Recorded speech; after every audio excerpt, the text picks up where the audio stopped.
Hello नमस्कार दोस्तों। इस वीडियो में हम देखेंगे हिमालयी अपवाह तंत्र की नदियाँ कौन कौन सी हैं। हिमालय अपवाह तंत्र की नदियाँ यानी इसमें तीन प्रकार की नदी तंत्र हैं। एक है सिंधु नदी तंत्र, एक है गंगा नदी तंत्र और एक है ब्रह्मपुत्र नदी तंत्र। तो इस वाले में हम खाली देखेंगे सिंधु नदी तंत्र के बारे में। तो सिंधु नदी तंत्र के बारे में कितने में लिखा हुआ है, तो यहाँ पे अ, अच्छा खासा लिखा हुआ है खाली इसी के ही बारे में। तो देखते हैं क्या है। पहले कुछ बेसिक बातें। सिंधु नदी तंत्र, इसकी लंबाई चौड़ाई क्या है। तो क्लास 9th में जो फैक्ट कुछ दिया गया है, सिंधु नदी का जो उद्गम है वो है मानसरोवर झील, यानी सिंधु नदी निकलती है मानसरोवर झील के पास से। तो सिंधु नदी मानसरोवर झील के निकट तिब्बत में है। और जैसे कि तिब्बत है, यहाँ पे मानसरोवर झील है, तो यहाँ से निकलती है। फिर पश्चिम की ओर बहती हुई यह नदी भारत में जम्मू कश्मीर में लद्दाख जिले में प्रवेश करती है। इस भाग में यह एक बहुत ही सुंदर दर्शनीय गॉर्ज का निर्माण करती है, जिसे कहा जाता है सिंधु गॉर्ज। तो यहाँ पे हो गया सिंधु गॉर्ज जम्मू कश्मीर में। इस क्षेत्र में बहुत सी सहायक नदियां हैं। तो सिंधु में कई सारी सहायक नदियां आके मिलती हैं उत्तर दिशा से, जैसे कि जास्कर, नुब्रा, श्योक, हुंजा। तो जास्कर, नुब्रा, श्योक, हुंजा ये आकर के उत्तर दिशा से मिलती हैं सिंधु के दाहिने तट पर। सिंधु नदी बलूचिस्तान, यानी यहाँ पर जो पीओके वाला बलूचिस्तान है, बलूचिस्तान तथा गिलगित से बहते हुए अटक, पंजाब के अटक में पर्वतीय क्षेत्र से बाहर निकलती है। फिर इसमें कई सारी नदियां आकर के मिलती हैं सिंधु नदी के बाएं तट से, जैसे कि सतलज, ब्यास, रावी। तो नीचे से अगर देखें, ऊपर से देखें तो झेलम, चिनाब, रावी, ब्यास, सतलज। तो ये 5 सहायक नदियां हैं जो सिंधु नदी के बाएं तट से जाकर के मिलती हैं। तो सतलुज, ब्यास, रावी, चिनाब तथा झेलम आपस में मिलकर पाकिस्तान में मिठानकोट के पास सिंधु नदी में मिल जाती हैं। तो पाकिस्तान में मिठानकोट है, उसमें जाकर के अंततः ये सारी नदियां मिल जाती हैं सिंधु नदी में। इसके बाद सिंधु नदी दक्षिण की तरफ बहते बहते जाती है और अंत में कराची से पूर्व की ओर अरब सागर में मिल जाती हैं। सिंधु नदी के मैदान का ढाल बहुत धीमा है। सिंधु द्रोणी का 1/3 से कुछ अधिक भाग भारत के जम्मू कश्मीर, हिमाचल तथा पंजाब में फैला हुआ है। यानी पूरा जो सिंधु द्रोणी है, सिंधु नदी ये है। तो ऊपर से देखें, जास्कर, नुब्रा, श्योक, हुंजा, जास्कर, नुब्रा, श्योक, हुंजा, जास्कर, नुब्रा, श्योक, हुंजा, जास्कर, नुब्रा, श्योक, हुंजा। फिर झेलम, चिनाब, रावी, ब्यास, सतलज ये सब मिल गई। तो पूरा जो सिंधु द्रोणी बनाई है, इस पूरे सिंधु द्रोणी का 1/3, लगभग 1/3 हिस्सा जो है वो पड़ता है भारत के 3 राज्यों में, जम्मू एंड कश्मीर में, पंजाब में और हिमाचल प्रदेश में। और बाकी 2/3 हिस्सा पड़ता है पाकिस्तान में। और सिंधु की लंबाई जो है वो है 2900 किलोमीटर, 2900 किलोमीटर, जो कि क्लास 9th में है। क्लास 11th में दिया गया है 2880 किलोमीटर। तो ये ज़्यादा एग्जैक्ट है, इसको हम मानेंगे सही। 2880 किलोमीटर है सिंधु की लंबाई। तो सिंधु नदी तंत्र यह विश्व के सबसे बड़े नदी द्रोणियों में से एक है। यह विश्व के सबसे बड़े नदी द्रोणियों में से एक है। भारत में नदी द्रोणी का जो आकार है, कोई बड़ा आकार का नदी द्रोणी है, कोई मध्यम आकार का है, कोई निम्न आकार का है या लघु आकार का है। तो भारत में बड़े आकार की जो नदी द्रोणियां हैं उनकी संख्या है 14। तो 14 नदी द्रोणियां हैं जो बड़े आकार की हैं और 44 नदी द्रोणियां हैं जो मध्यम आकार की हैं। और निम्न आकार की कई सारी द्रोणियां भारत में हैं। बड़े आकार की द्रोणी का मीन्स होता है कि अगर कोई मुख्य नदी और सहायक नदियां मिला करके जो नदी द्रोणी बनाती हैं, अगर नदी द्रोणी का क्षेत्रफल 20,000 किलोमीटर स्क्वायर से ज़्यादा है तो उसे कहा जाता है बड़ी नदी द्रोणियाँ। और अगर किसी नदी द्रोणी का क्षेत्रफल 2000 से लेकर के 20,000 किलोमीटर स्क्वायर के बीच में है तो उसे कहते हैं मध्यम आकार की द्रोणियां। और अगर किसी नदी द्रोणी का आकार 2000 किलोमीटर स्क्वायर से कम है उसे कहा जाता है छोटे आकार की द्रोणियां। तो भारत में बड़े आकार की द्रोणी की संख्या 14, मध्यम आकार की द्रोणियों की संख्या है 44, निम्न आकार या लघु आकार की द्रोणियों की संख्या बहुत सारी है। तो सिंधु नदी तंत्र जो है यह विश्व के सबसे बड़े नदी द्रोणियों में से एक है जिसका क्षेत्रफल 11,65,000 वर्ग किलोमीटर है। ठीक है, तो सिंधु नदी का जो नदी द्रोणी है उसका क्षेत्रफल है 11,65,000 वर्ग किलोमीटर। 11,65,000 वर्ग किलोमीटर, 11,65,000 वर्ग किलोमीटर यह सिंधु नदी का कैचमेंट एरिया या फिर बेसिन एरिया 11,65,000 वर्ग किलोमीटर। भारत में इसका क्षेत्रफल है 3,21,289 वर्ग किलोमीटर। 3,21,289 वर्ग किलोमीटर, मोटी मोटा हम देख ले तो 3,21,000 कर सकते हैं या 3.25 कर दें, एकदम एग्जैक्ट अप्रोक्सीमेटली में। एग्जैक्टली अगर देखें तो 3,21,289 है। तो सिंधु का जो नदी द्रोणी है इसका क्षेत्रफल कुल मिलाकर के है 11,65,000 वर्ग किलोमीटर और भारत में इसका लगभग 1/3 से कुछ ज़्यादा हिस्सा भारत में पड़ता है।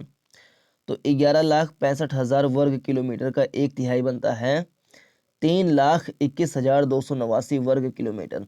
3,21,289 वर्ग किलोमीटर। तो इतना क्षेत्रफल है भारत में सिंधु नदी द्रोणी का। इसकी कुल लंबाई है 2880 किलोमीटर। तो सिंधु का कुल नदी द्रोणी का जो क्षेत्रफल है वो है 11,65,000, भारत में है 3,21,289 वर्ग किलोमीटर। सिंधु की लंबाई है 2880 किलोमीटर और भारत में 1114 किलोमीटर भारत में इसकी लंबाई है। तो 1,1,1,3 होता है, नहीं 4 होता है, तो 1,1,1,4 1114 किलोमीटर। भारत में यह हिमालय की नदियों में सबसे पश्चिमी है। हिमालय की नदियों में सबसे पश्चिमी नदी कौन सी है? तो सिंधु नदी है। इसका उद्गम तिब्बती क्षेत्र में कैलाश पर्वत श्रेणी में बोखरचू के निकट एक हिमनद से होता है। ये बड़ा एकदम बता दिया डिटेल में कि सिंधु नदी एग्जैक्टली निकलती कहाँ से है। तो भारत में यह हिमालय की नदियों में सबसे पश्चिमी है। इसका उद्गम तिब्बती क्षेत्र में कैलाश पर्वत श्रेणी में बोखरचू के निकट एक हिमनद से होता है और हिमनद की ऊंचाई क्या है? 4,164 मीटर की ऊंचाई पर स्थित है। तो 4,000 मीटर से ज़्यादा ऊंचाई पर एक हिमनद है जहाँ से निकलती है, या बोखरचू ग्लेशियर है वहाँ से निकलती है सिंधु नदी। तिब्बत में इसे सिंगी खम्बान कहते हैं। सिंगी खम्बान, सिंगी खम्बान। तिब्बत में सिंधु नदी को कहा जाता है सिंगी खम्बान, सिंगी खम्बान, सिंगी खम्बान अथवा शेरमुख, शेरमुख भी हम कह सकते हैं। लद्दाख व जास्कर श्रेणियों के बीच से उत्तर पश्चिम दिशा से बहती हुई, तो एक है श्रेणी जास्कर, एक है श्रेणी लद्दाख। जैसे जो भारत में ट्रांस हिमालय है, ट्रांस हिमालय की 3 श्रेणियां हैं, काराकोरम, लद्दाख, जास्कर। तो ये जो लद्दाख है और जो जास्कर है, इन दोनों के बीच से बहती है सिंधु नदी। भारत में ये सिंधु नदी बह रही है इन दोनों पर्वत श्रेणियों के बीच में। तो इसमें लिखा हुआ है कि लद्दाख व जास्कर श्रेणियों के बीच से उत्तर पश्चिमी दिशा में, मीन्स ऐसे बहती है ऐसे, तो ये उत्तर है और ये पश्चिम है, तो उत्तर पश्चिमी दिशा में जा रही है, ऐसे इस दिशा में जाती है। ये लद्दाख है और ये जास्कर है, तो उत्तर पश्चिमी दिशा में जाती है। बहती हुई यह लद्दाख और बलूचिस्तान और बाल्टिस्तान से गुजरती है। लद्दाख श्रेणी को काटते हुए यह नदी जम्मू और कश्मीर में गिलगित के समीप एक दर्शनीय महाखड्ड का निर्माण करती है। यह पाकिस्तान में चिल्लस के निकट दर्दिस्तान प्रदेश में प्रवेश करती है। तो पाकिस्तान में कहाँ? तो पाकिस्तान में यह चिल्लस के निकट दर्दिस्तान प्रदेश में प्रवेश करती है। मानचित्र में इसको देखना है। सिंधु नदी की बहुत सी सहायक नदियां हिमालय पर्वत से निकलती हैं, जैसे श्योक, गिलगित, जास्कर, हुंजा, नुब्रा, शिगार, गास्टिंग, द्रास। तो 1 2 3 4 5 6 7 8 8 सहायक नदियां इसमें दे रखा है सिंधु की। श्योक, गिलगित, जास्कर, हुंजा, नुब्रा, शिगार, गास्टिंग, द्रास। तो श्योक, गिलगित, जास्कर, हुंजा, नुब्रा, शिगार, गास्टिंग, द्रास। श्योक, गिलगित, जास्कर, हुंजा, नुब्रा, शिगार, गास्टिंग, द्रास। तो श्योक तो पहले से पता था, श्योक, जास्कर, हुंजा, नुब्रा, शिगार, गास्टिंग, द्रास। ऐसे कर लें, श्योक, गिलगित, जास्कर, हुंजा, नुब्रा, शिगार, गास्टिंग, द्रास। इसमें से कुछ ट्रिक बने तो ट्रिक क्या है बनेगा? श्योक, गिलगित, जास्कर, हुंजा, नुब्रा, शिगार, गास्टिंग, द्रास। रटना पड़ेगा इसे। श्योक, गिलगित, जास्कर, श्योक, गिलगित, जास्कर, श्योक, गिलगित, जास्कर, हुंजा, नुब्रा, शिगार, हुंजा, नुब्रा, शिगार, गास्टिंग, द्रास। श्योक, गिलगित, जास्कर, श्योक, गिलगित, जास्कर, हुंजा, नुब्रा, शिगार, गास्टिंग, द्रास। ठीक। अंततः यह नदी अटक के निकट पहाड़ियों से बाहर निकलती है, जहां दाहिने तट पर काबुल नदी इसमें मिलती है। तो काबुल नदी भी आकर के मिलती है सिंधु नदी में। तो 9 हो गई सहायक नदियां। एक श्योक, गिलगित, जास्कर, हुंजा, नुब्रा, शिगार, गास्टिंग, द्रास। श्योक, गिलगित बाल्टिस्तान में जाती है तो गिलगित हो गया। जास्कर श्रेणी के पास से जाती है, जास्कर हो गया। फिर हुंजा, हुंजा, हुंजा, नुब्रा, हुंजा, नुब्रा, शिगार, गास्टिंग, द्रास। फिर काबुल नदी और है इसमें। इसके दाहिने तट पर मिलने वाली अन्य प्रमुख सहायक नदियां, दाहिने तट पर यानी कि उत्तर दिशा से जो आती हैं, उसमें और सारी नदियां दे रखा है। खुर्रम, तोची, गोमल, विबोआ, संगर, यानी कि 1 2 3 4 5, ऊपर 9 थे, 9 5 हो गया 14। तो 14 सहायक नदियां हैं इंपॉर्टेंट, जो उत्तर दिशा से या दाहिने तट से आकर के सिंधु नदी में मिलती हैं। खुर्रम, तोची, गोमल, विबुआ, संगर। ऊपर क्या क्या थे? ये तो था ये श्योक, श्योक, गिलगित, जास्कर, हुंजा, नुब्रा, गास्टिंग, द्रास। एक और था कोई, फिर एक था काबुल। काबुल बाद यहाँ पे दे रखा खुर्रम, तोची, गोमल, विबुआ,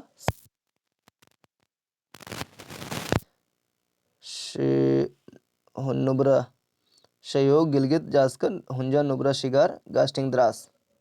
फिर काबुल नदी। इसके अलावा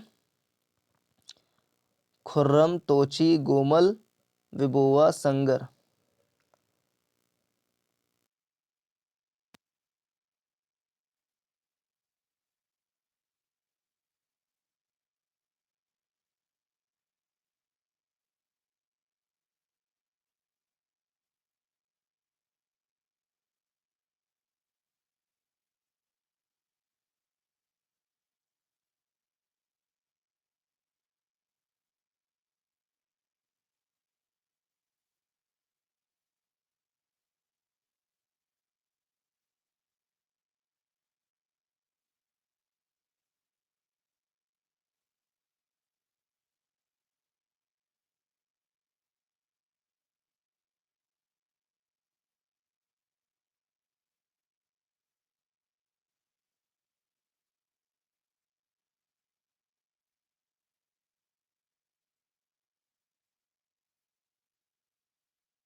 चेनाब जाकर के गिराती होगी सिंधु में। तो पाकिस्तान में प्रवेश करने व सराय सिंधु के निकट चेनाब नदी में मिलने से पहले, तो सराय सिंधु मिलती है रावी नदी चेनाब नदी में। तो रावी नदी चेनाब नदी में मिलती है कहाँ पर? पाकिस्तान में सराय सिंधु नामक स्थान पर मिलती है। तो मिलने से पहले, चेनाब नदी में मिलने से पहले जो रावी नदी है वह पीर पंजाल के दक्षिण पूर्वी भाग व धौलाधर के बीच प्रदेश से प्रवाहित होती है। फिर आ गया व्यास की बारी। व्यास सिंधु की अन्य महत्वपूर्ण सहायक नदी है जो समुद्र तल से 4000 मीटर की ऊंचाई पर रोहतांग दर्रे के निकट व्यास कुंड से निकलती है। तो व्यास कुंड, तो उससे बन गया व्यास नदी। कहाँ से निकलती है? तो रोहतांग दर्रे के पास से निकलती है। रोहतांग दर्रा है हिमाचल प्रदेश में, हिमाचल प्रदेश से ही निकलती है। रावी नदी भी से झेलम चेनाब रावी, हाँ रावी नदी भी। तो रावी नदी निकलती है कहाँ से? वो निकलती है हिमाचल प्रदेश से। एक ग्लेशियर वहाँ से निकलती है। चंद्रभागा 2 सरिताएं होती हैं, वो मिलती हैं, फिर जाकर के बनती है चेनाब नदी, जिसकी लंबाई है 1180 किलोमीटर भारत में, जो कि सिंधु की सबसे लंबी सहायक नदी है। तो व्यास सिंधु की एक अन्य महत्वपूर्ण सहायक नदी है जो समुद्र तल से 4000 मीटर की ऊंचाई पर रोहतांग दर्रे के निकट व्यास कुंड से निकलती है। यह नदी कुल्लू घाटी से गुजरती है और धौलाधर श्रेणी में काती और लारगी में महाखंड का निर्माण भी करती है। यह पंजाब के मैदान में प्रवेश करती है जहां हरिके के पास सतलुज नदी में जाकर गिर जाती है। तो व्यास नदी जो है वो सतलुज में जाकर के गिरती है। ठीक है, एक नदी है सिंधु, एक नदी है चेनाब। तो चेनाब में झेलम नदी जाकर के चेनाब में गिरती है। व्यास नदी यहां से जाकर के चेनाब में गिरती है।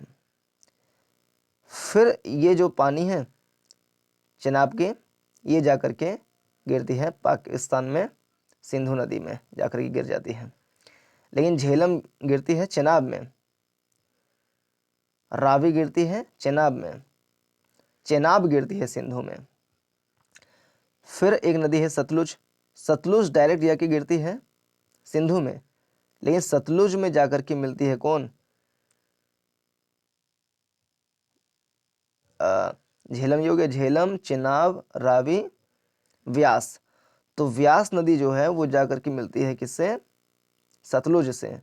तो सतलुज जाकर के गिराती है इसमें। तो सीधा सीधा 2 नदियां जाकर के सिंधु मिलती हैं, एक है चेनाब और एक है सतलुज। चेनाब में 2 नदियां मिलती हैं, झेलम, रावी, और सतलुज में एक नदी मिलती है व्यास।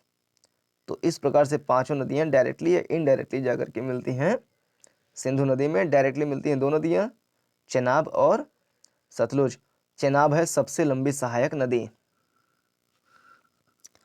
सतलुज नदी तिब्बत में 4555 यानी 4500 मीटर की ऊंचाई पर मानसरोवर के निकट, तो मानसरोवर आ गया मीन्स की भारत से बाहर से निकलती है, ट्रांस हिमालय से निकलती है।